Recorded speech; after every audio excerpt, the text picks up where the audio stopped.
மக்களே, எதுக்குத்தானும் இந்த வெயில் இப்படி கொளுத்துதுங்க எங்கள் கோயம்புத்தூரில். நேத்திக்கு எனக்கும் ராணி அம்மாவுக்கும் ஒரு ஸ்டேஜுக்கு மேலே கண்ணே தெரியாமல் போச்சு, அவ்வளோ வெயில்.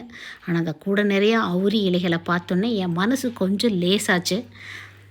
ஏன்னா அவ்வளோ கஷ்டப்பட்டு இவ்வளோ வளர்க்குறோம். இண்டிகோ லீவ்ஸ் இந்த செடி வளர்க்குறதுங்கிறது சாதாரணமான விஷயமே கிடையாது வீட்டு தோட்டத்தில், சரிங்களா? 15 days ஒன்ஸ் ஏதாவது ஒரு லிக்விட் ஃபெர்டிலைசர்.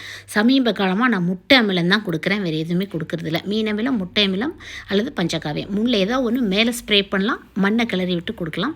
மந்த்லி ஒன்ஸ் மண்புழு உரம் கொடுக்கும். எனக்கு இந்த மெத்தட் செட் ஆயிடுச்சு. முட்டை அமிலமும் மண்புழு உரம் சூப்பராக ஒர்க் அவுட் ஆகுது அவுரி செடிக்கு. தவிர அவுரி செடி லைஃப் டைம் ஒரு முல்லைச்செடி மல்லிச்செடி மாதிரி நம்ம விட்டா இருக்காது, சரிங்களா? இதோட லைஃபே 1 year தான். அதுக்கப்புறம் புதுசாக விதைகள் மூலம் நம்ம நாற்றுகளை அடிக்கடி உருவாக்கிட்டே இருக்கணும். சாதாரணமான விஷயம் இல்லை, கண்ணுங்கருத்துமாக வளர்க்கணும். இல்லைன்னா வளர்க்குறது ரொம்ப கஷ்டம். Happy gardening.